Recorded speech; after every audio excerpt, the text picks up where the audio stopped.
不知道你们有没有一种感觉，我每次放假回来都有点吃不动呢，就有点感觉就是鸡鸭鱼肉啊，一看见我就不想吃。今天在冰箱里面找了一下之前做的牛肉丸跟鱼丸，放到那个锅里面，加一点生姜，先用它们两个吊一个汤，就是这种清汤，煮完以后它有牛肉的香味，还有鱼丸的鲜。其他的配菜你看自己喜欢，我切了2个香菇，然后提前泡了一点裙带菜，放在里面稍微煮一下。就其实调味很简单，就是一点盐跟白胡椒粉，油都不用放了，本身它里面就有点油分。买了一点前腿肉来搭配从老家带回来的这个脚板薯，你吃过没有？它这个是有分2种的，一个白色一个紫色的，4块1斤还是6块1斤我忘了，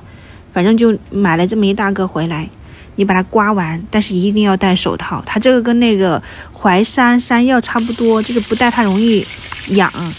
你把它清洗干净，切成片，搭配一点肉把它炒香，放上一点葱姜蒜，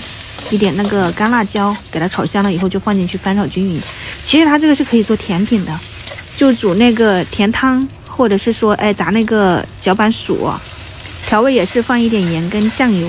湖南这个天气，我们那个盐它都是湿哒哒的，加点清水，小火焖煮，只要那个脚板薯软烂了你留一点汤汁。出锅之前撒上一大把那个大蒜叶子，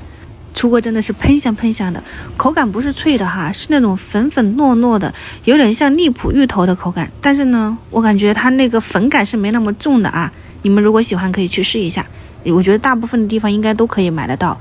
然后本身这个生菜我是准备来做一个白灼的，后来想这个汤里面直接烫一下就可以了简简单单一顿饭菜就搞定了。2姐妹吃，我们2个看看就好了。每逢佳节真的是胖3斤，明早见，拜拜。